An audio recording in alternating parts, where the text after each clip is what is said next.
Hola amigos, bienvenidos a esta edición de domingo, supongo. Puede ser sábado en la noche, no sé. No importa. Que vamos a dedicar vamos a hacer un redux de Estados Unidos. Yo sé que hice un programa sobre ese país, pero en términos generales un poco me metí en la historia, claro, súper resumido. Pero ahora me voy a dedicar al futuro de Estados Unidos, brevemente también, porque este programa no dura más de 30 minutos.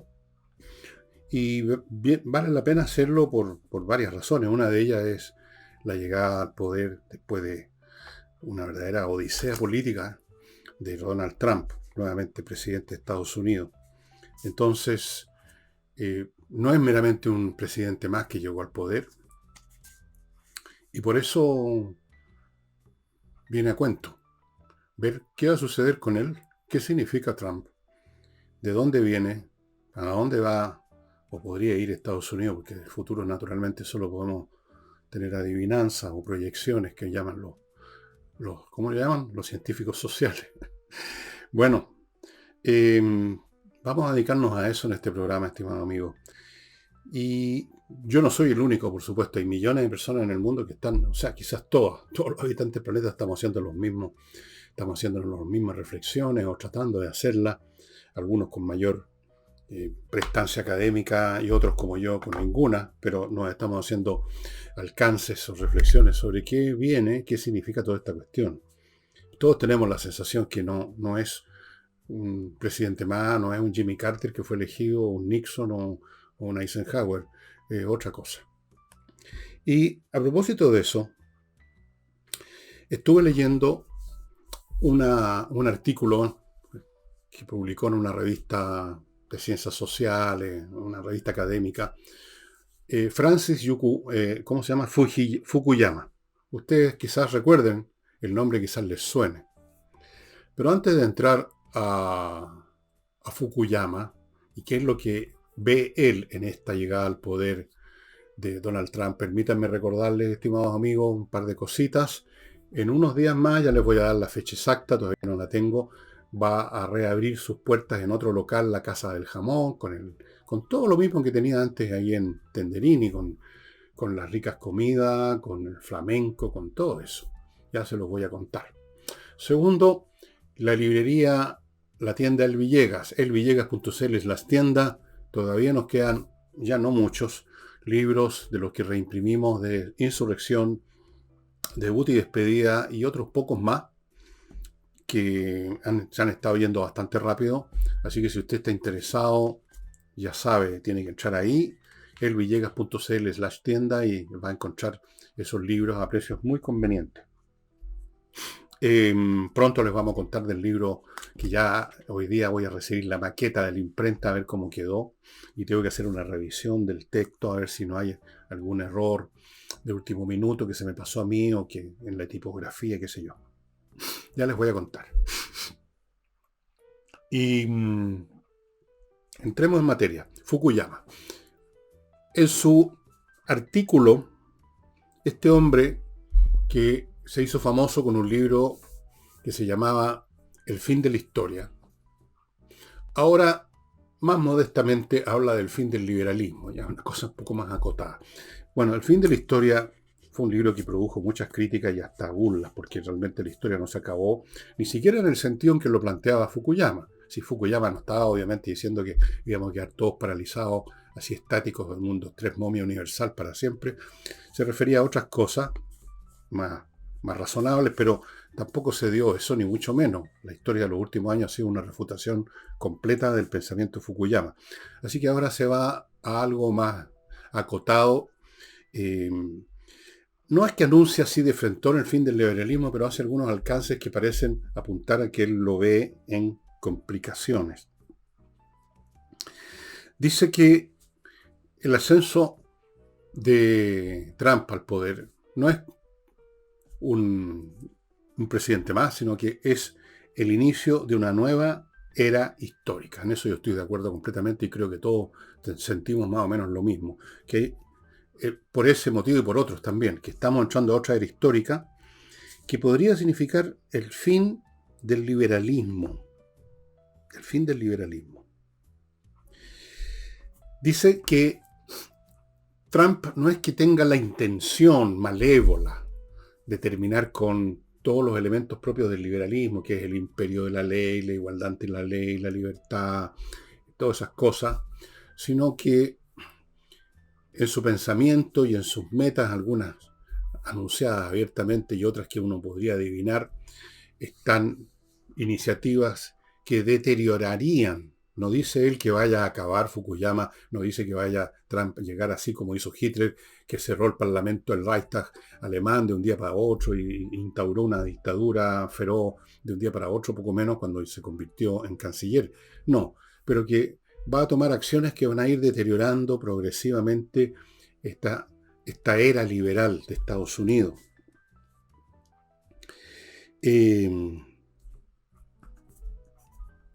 Dice que la clase trabajadora norteamericana ya no es preocupación fundamental del Partido Demócrata.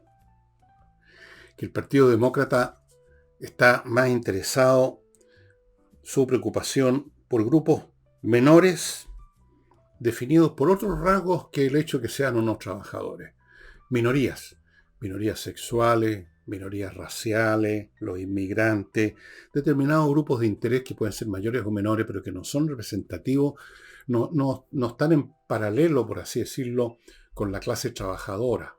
Son simplemente personas o grupos de personas que tienen cierta condición biológica, son hombres de tal sexo o con tales inclinaciones sexuales, o tienen determinado color de piel, son negros, son amarillos, asiáticos, o son personas que vienen llegando de otro país, son inmigrantes, no están definidos por su relación, por su posición en el aparato económico.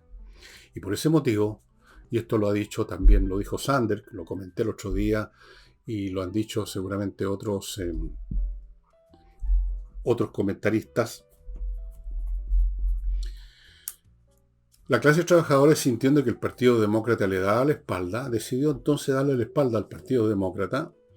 Y dice Fukuyama que, analizando los datos de la votación, donde ganó uno, donde perdió, qué sé yo, se ve que la clase trabajadora, en una proporción mayor, apoyó a Trump, que parece que ese es el meollo de la victoria de Trump.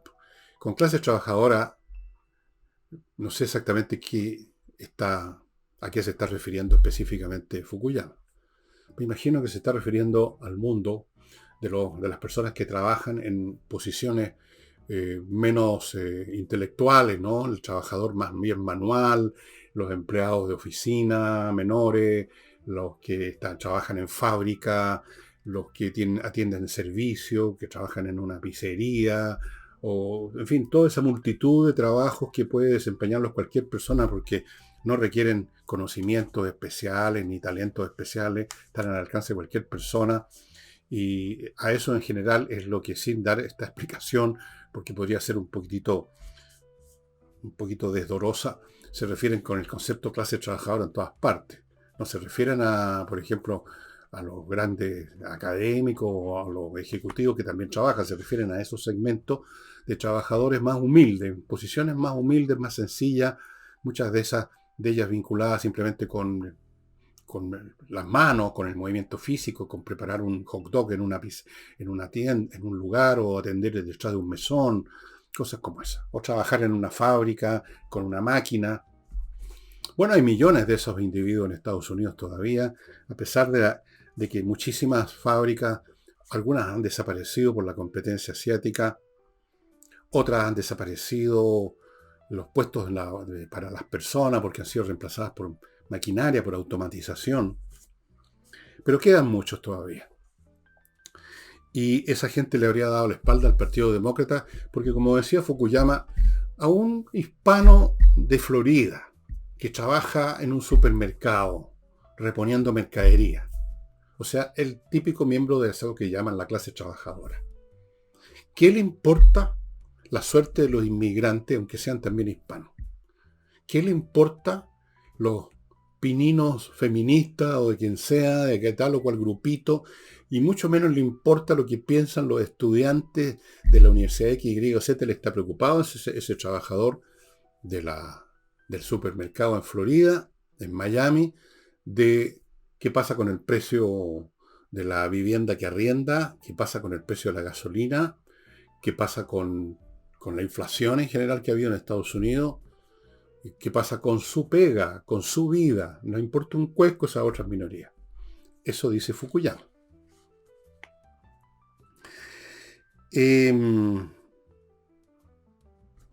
Dice además Fukuyama una cosa bastante interesante y que precisamente es un signo de los tiempos. Dice que los votantes de Trump sabían perfectamente por quién estaban votando. Es decir, si usted o los demócratas en general, los progres del mundo consideran que, como el señor embajador pues, de Chile en Estados Unidos, que en algún momento trató de fascistoide a Trump. Tan inteligente el hombre, ¿no? Bien, los norteamericanos que votaron por Trump saben perfectamente qué pinta Trump, cuáles son las posturas de Trump, que no son fascistas necesariamente, no, eso es una estupidez simplemente, pero que no son efectivamente clásicamente liberales. En su actitud se ve que está dispuesto a hacer cosas que no necesariamente entran en sintonía con lo que ha sido la tradición política norteamericana. Y es así porque los tiempos cambiaron completamente, pues, en Estados Unidos y en el mundo. Pero antes de entrar a esto, y a entrar a ver en qué cosas creo que Fukuyama una vez más se equivocó, vamos al primer bloque. Yo creo que Fukuyama puede estar exagerando un poco, porque cuando uno observa, diagnostica y evalúa a una persona que se manifiesta como extrema en sus conductas, en sus dichos, y es el caso de Trump, uno tiende a creer de que va a llevar a cabo todo eso. Y no es así necesariamente. Lo vimos en la anterior administración de Donald Trump. Donald Trump era tan vociferador y tan agresivo y con el ceño igual de fruncido que ahora. Tenía igual, digamos, deseo de vendetas con un montón de gente que lo atacaba ya en esa época. Pero no ha hecho abajo el país. O sea, no atacó tampoco la estructura liberal de Estados Unidos. Ahora, es cierto que no sabemos, ni podemos saber, salvo en el futuro cuando se escriban los libros del caso, cuántas veces Trump en esa administración fue frenado por el círculo que lo rodeaba. No lo podemos saber. Pero tampoco podemos saber si efectivamente, como lo piensa y lo dice justamente Fukuyama esto, si eso es cierto. No podemos saber si efectivamente el hombre estaba desbocado y lo frenó a alguien. Tal vez nunca ocurrió eso. Pero sí es cierta otra cosa que dice Fukuyama, y que creo que todos sabemos. Esta va a ser una administración completamente distinta a la primera, porque seguramente Trump, que no es ningún idiota, aprendió un montón de cosas. Una de las cosas que aprendió, según Fukuyama, es que tiene que rodearse completamente de adherentes, de partidarios. En la vez anterior, cuando llegó a Casablanca, precisamente porque no era política y no tenía, por lo tanto, un cortejo de amigotes, de años, asesores, qué sé yo, quedó un poco en manos de otra gente, que habrían sido los que lo habrían frenado en alguna oportunidad, según Fukuyama. Ahora va a ir con su gente y va a instalar a su gente en todas partes. Dice Fukuyama que Donald Trump aprendió una lección que la saben aquí muy bien la gente del gobierno de Boris, y yo mismo he dicho 1000 veces que no es necesario que usted cambie los mecanismos de una institución, basta que la ocupe con su gente y va a hacer con esa institución lo que quiera. Es la razón por la cual ha llenado la administración pública Boris de sus camaradas de barbita y bigote. Esa lección la habría aprendido Donald Trump, según Fukuyama, y va a no solo rodearse en la Casa Blanca de su gente, sino que va a echar a todos los funcionarios en todas las secretarías de Estado, en toda la administración federal que no son partidarios, y va a poner a su gente, y eso le va a permitir ir más lejos. Fuera de eso, Trump va a tener el apoyo del Senado, tiene mayoría en el Senado, tiene mayoría, incluso mayoría absoluta en el Senado, para dominar las votaciones, tiene mayoría no absoluta, pero mayoría en la Cámara de Representantes, como en la Cámara de Diputados de acá, y tiene partidario y mayoría en la Corte Suprema, que es un organismo súper importante en Estados Unidos. Entonces, efectivamente, ahora podría ser más de lo que él quiere. Pero no sabemos, realmente no sabemos qué grado de coincidencia hay entre lo que proclama Trump y lo que eventualmente va a hacer según las circunstancias, según lo que en un momento dado piense. ¿Por qué pensar o creer que Trump, si dijo ayer o anteayer tal cosa, va a mantenerla igual estando ya en el poder y viendo en vivo y en directo las situaciones que lo rodean en su país y en el planeta? Entonces, aquí llegamos a lo que yo creo que es el error de Fukuyama, que es un error relativo. Estoy estando de acuerdo con él en muchas cosas, pero creo que esto de que va a deteriorar y va a ir hundiendo gradualmente el liberalismo y va a ir llevando, por lo tanto, gradualmente Estados Unidos a un modo de convivencia política y social distinta, eso yo esperaría ver. Ahora, yo creo que es posible, pero no es posible simplemente porque está Trump en la Casa Blanca. Al revés, Trump está en la Casa Blanca porque hay un proceso previo de cambio de las estructuras sociales, económicas y culturales de Estados Unidos y del mundo que llevaron e hicieron posible la emergencia política de un Trump. En otros tiempos habría sido imposible. En otros tiempos, en algunas elecciones, hubo personajes ajenos al mundo político tradicional norteamericano, ajenos a los republicanos y a los demócratas. Hubo candidatos distintos. Pero no pasaba nada con ellos, no tenían arrastre, no, por supuesto, no, nunca ganaban, sacaban muy pocos votos, no tenían tracción política, no tenían peso, no eran relevantes. Era un fenómeno de capricho de algún individuo y de su pequeña cortejo y seguidores, una especie de secta política. Pero ahora vemos que no es una secta política. Una mayoría lo eligió en Estados Unidos, incluso la mayoría del voto popular. Son otras condiciones. Es otra la estructura demográfica de Estados Unidos, es otra la estructura de clases de Estados Unidos, es otra la estructura del mundo laboral, del mundo económico, de la cultura. Se han desarrollado nuevos memes culturales, nuevas ideas en las nuevas generaciones, porque nacen nuevas generaciones en nuevas circunstancias y tienen distintas preocupaciones a las anteriores y desarrollan o asimilan otras ideas, etc. Es otra situación. O sea, Trump, si efectivamente la sociedad norteamericana se empieza a deslizar a un mundo menos liberal, no totalmente no liberal, pero menos liberal, más, no voy a decir despótico, pero más regimentado, más con menos espacios de libertad, no va a ser por Trump, sino que al revés, Trump está ahí porque ese proceso ya se inició. Y se inició en todas partes del mundo. Yo lo he dicho en otros programas y lo mantengo y lo creo porque pues, es lo que yo veo, es lo que yo analizo. Puedo estar equivocado, pero es lo que yo veo. Y este programa lo hago con lo que yo veo. Este es un proceso mundial derivado de que las nuevas situaciones económicas, políticas y demográficas hacen cada vez más inviable el funcionamiento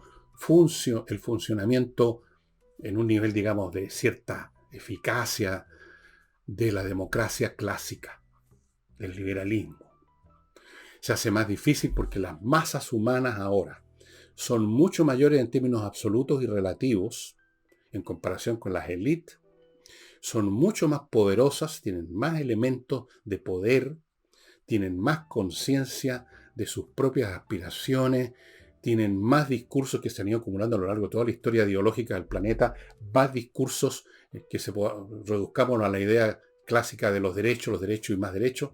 Entonces, es muy difícil llevar a cabo la tarea número uno de toda sociedad de los tiempos de la época del Paleolítico, el control social. El control social, que es el tema, es como el bajo continuo, como se dice en música, de todos los procesos históricos y políticos, es el control de la masa. ¿Cómo la controlamos? La controlamos a caballazo, la controlamos con los cosacos, la controlamos con represión a balazo, la controlamos con pan y circo, la controlamos con las religiones, la controlamos con promesas, pero hay que controlarla de alguna manera y cada vez ha ido siendo más difícil. La historia universal podría escribirse en términos de cuánto más difícil se va haciendo, y eso se manifiesta en distintas instancias, el control social. Y ahora hemos llegado a un grado extremo de dificultades y a veces imposibilidades de control social, y por eso yo he dicho, también en muchos programas, que el tipo de sociedad erigida por el Partido Comunista Chino es el tipo de sociedad que constituye un modelo de a dónde va todo el mundo con o sin Partido Comunista Chino. Con o sin Partido Comunista, digamos. Un mundo donde, para lograr algún control social y para que no se desmorone todo y se produzca una especie de múltiple guerra civil, un despelote universal, como vemos algunos, digamos, manifestaciones aquí y allá todavía puntuales. Entonces hay que buscar otros métodos de control. La democracia ya empieza a convertirse en una farsa. La vigilancia con todos los sistemas tecnológicos que hacen posible la vigilancia casi universal, las cámaras por todos lados, las bases de datos, saber qué piensa, qué hace, dónde se mueve, qué come, qué toma el desayuno cada individuo, si es posible. Todo eso se está instalando, se instaló en China y se está instalando en todas partes. El control por todos los medios habidos y por haber para lograr mantener a la sociedad funcionando sin que se produzca una especie de, llamémoslo ahora usando el lenguaje de acá, es un estallido social perpetuo. Entonces, piensen ustedes lo que sucedió en Estados Unidos el año 19. Durante un mes o dos, masas de estudiantes, de jóvenes, de negros, en general de lo que los norteamericanos llaman los losers, los que no se han logrado instalar cómodamente en el sistema, se apoderaron de las calles de muchas ciudades norteamericanas, de barrios completos, llevaron a cabo toda clase de actos de vandalismo, la policía se retiró de comisarías, asaltaron las comisarías, quizás ustedes se han olvidado, quizás nunca vieron los videos, pero fue una cosa que nunca había ocurrido en Estados Unidos. Han ocurrido revueltas en Estados Unidos antes, pero muy distintas en calidad y en cantidad, mucho más localizadas, mucho más puntuales. Ahora es un fenómeno mucho más grande, y eso es lo que estoy diciendo, que los fenómenos ahora tienen una dimensión, estos estallidos, estas rebeliones, estas protestas, estas demandas, estos actos de vandalismo, porque se desatan esas pasiones, son de una dimensión que se hace cada vez más incontrolable, porque además, dentro de estas nuevas sensaciones, pensamientos, ideología y cultura, el acto de reprimir a balazos se hace cada vez más inconcebible, que era el viejo, y es el último método finalmente que se usaba siempre. Cuando no había otra manera de controlar a las masas, simplemente se las reprimía con las fuerzas brutas. ¿Pero es posible ahora? Piensen ustedes lo que le pasó a Trump precisamente en su gobierno. ¿Se acuerdan que al fin, cuando estaban todas estas revueltas, acá se usó la Guardia Nacional como en algún momento creo dijo que se iba a usar, pero no se usó prácticamente? Yo seguí ese proceso todos los días detalladamente porque me interesa mucho lo que pasa en Estados Unidos, porque es una caja de resonancia muy grande lo que pasa en otras partes. Y ahí uno veía la conducta de la policía y de sus propios cuando llegaron a sacar guardias nacionales, no soldados, guardias nacionales. Su conducta era solamente de contención, no hubo disparos, no hubo, digamos, ninguna cosa, no hubo nada de eso, que era lo habitual antiguamente. Era lo habitual. O sea, empezaban los disparos. Oye, ya no es posible, es muy difícil eso. Ya no pueden haber plazas Tiananmen, donde los chinos en el año 80 y tanto, me parece, por ahí, mataron a miles de personas en la plaza Tiananmen. Eso ya no creo que ni siquiera los chinos podrían repetir ese ejercicio. Tienen otros métodos de control ahora. Ya saben quiénes van a ser los líderes, los tienen identificados en su base de datos, y entonces antes que esos líderes logren convocar a nadie, los agarran y se los llevan y los reeducan, o por último lo hacen desaparecer a uno o dos. No necesitan dispararle a miles. Bueno, en general el mundo va a eso porque en todo el mundo está ocurriendo este proceso y eso se va manifestando en la manera como todavía funciona la democracia, cada vez en forma más chirriante, cada vez en forma más agresiva. Se van rompiendo todos estos esquemas, todos estos protocolos de conducta mutua de la política tradicional, de las democracias tradicionales, ¿no es cierto? Se va eh, encorajinando el ambiente y entonces llegan los Trump y llegan las cámaras de vigilancia y llegan las bases de datos. Entonces, y desde luego, la clase trabajadora, volviendo a este tema, la clase trabajadora norteamericana, esa clase trabajadora ya no está existiendo. Cada vez quedan, como dije, pero va siendo rápidamente reemplazada y ya no es un grupo, cada vez menos un grupo homogéneo y grande. Todos los obreros, qué sé yo, de Detroit, de las empresas ferroviarias, de las aerolíneas. Y empieza esto a desmenuzarse en pequeños fragmentos que se convierten en minorías con intereses propios. Entonces ya ¿dónde está esta clase trabajadora que supuestamente tendría que apoyar el Partido Demócrata? El Partido Demócrata buscó apoyo allí donde lo encontró. Minorías, inmigrantes, los negros, los hispanos, los estos, los de más allá, los estudiantes que no van a tener pega. Ese es el contingente que apoya al Partido Demócrata. Es un cambio global de la sociedad norteamericana, de la cual es una manifestación, no una causa, la llegada de Trump al poder.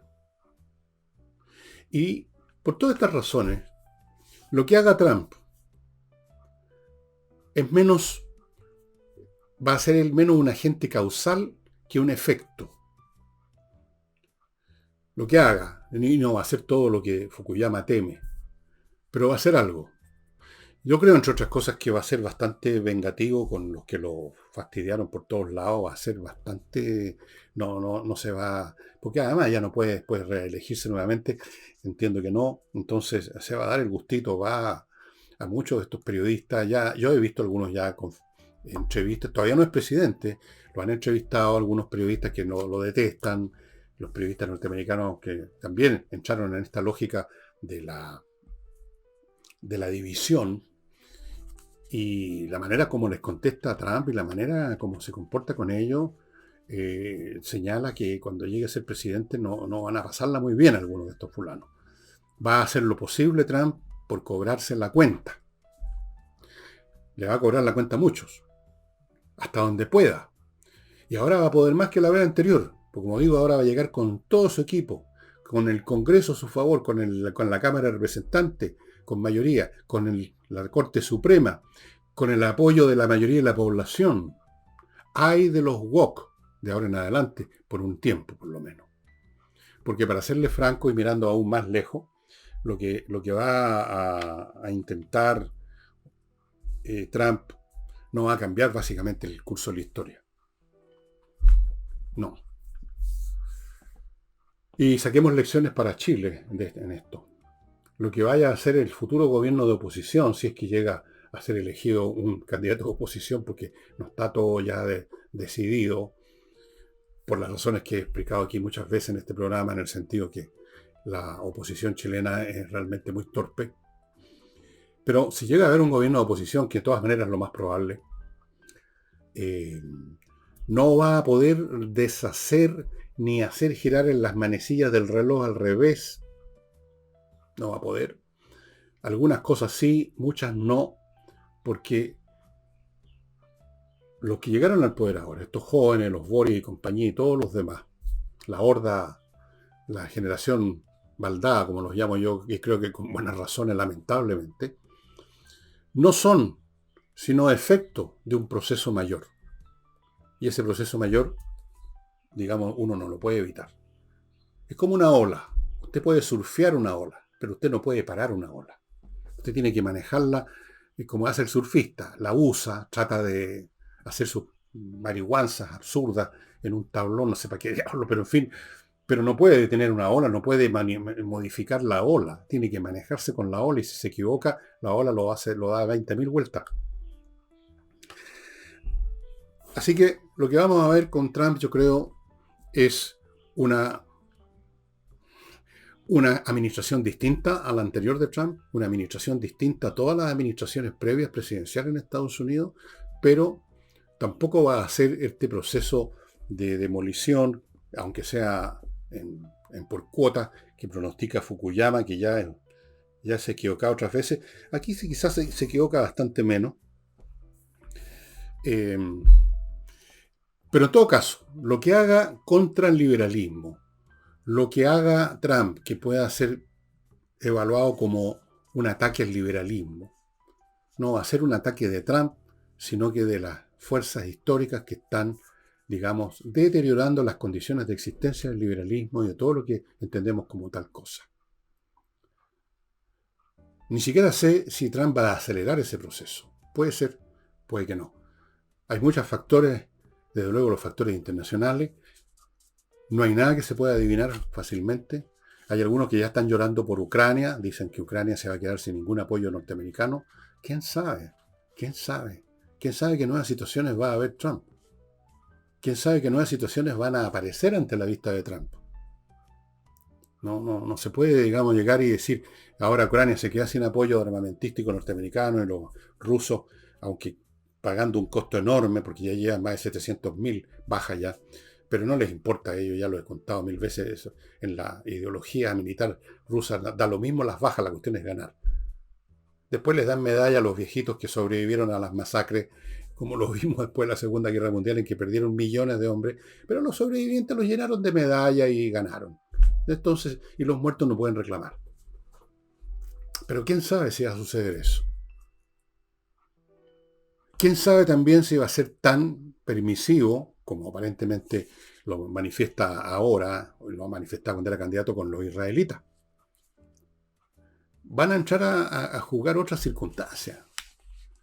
Le va a llegar no solamente una guitarra, sino que una tremenda guitarrón. Pero va a ser una temporada 4 años muy, pero muy, si dura 4 años, ¿no? Porque en medio de este pelote, como candidato hubo 3 atentados contra su vida.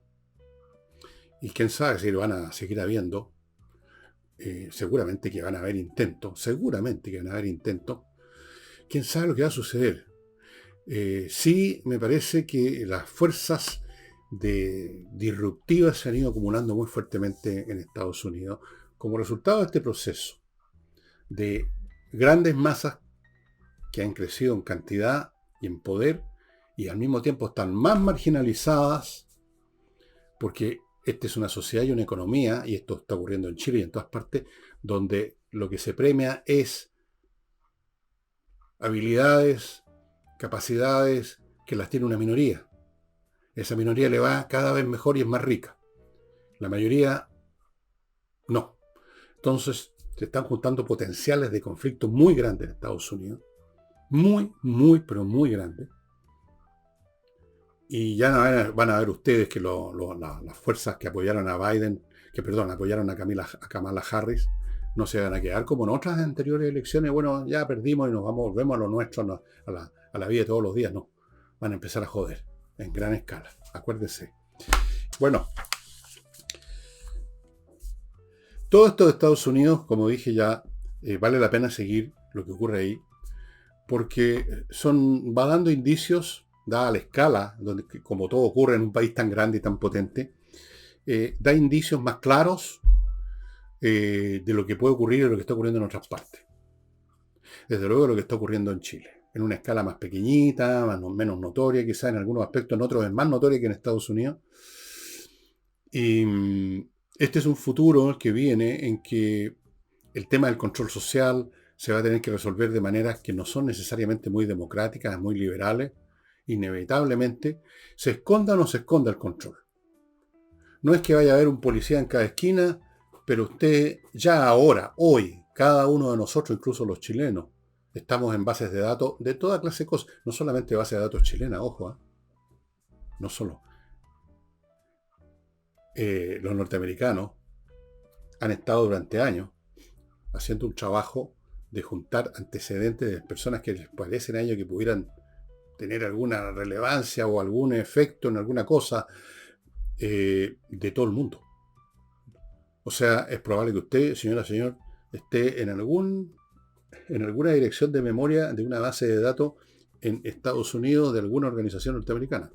Y desde luego está acá en Chile, están los bancos, están las tiendas donde usted compra y otras bases de datos que ustedes no conocen. Y eso se va a multiplicar por 1000. Eso es invisible. Usted va a hacer la vida todos los días, nadie lo va a estar vigilando. Cuando salga a la calle no va a haber un policía que lo está mirando detrás de un árbol. No, no es necesario eso, ya no es necesario. Lo vigilan de otra forma. ¿Y cómo va a afectar eso las elecciones, la generación de autoridades? Las va a afectar enormemente. Claro que sí. Es decir, cada vez más las democracias se van a ir acercando al modelo soviético chino, donde la democracia consiste en que usted va un día a votar entre el candidato A o el candidato B de la lista única, por así decirlo. Esa lista única puede estar disfrazada o no, pero para allá vamos, para allá vamos. Acuérdense siempre de una cosa muy sencilla. Todos los regímenes políticos y sociales que jamás hayan existido en la historia humana son transitorios. No son eternos. No hay un fin de la historia, como creyó alguna vez Fukuyama. Sí hay un fin, probablemente el liberalismo. Y eso sería todo, estimados amigos. No les voy a mostrar ningún libro hoy día, pero será, digamos, ya en los próximos programas estaré otra vez mostrándole algunas de las cositas que tengo por acá. Muchas gracias y nos estamos viendo. Chao.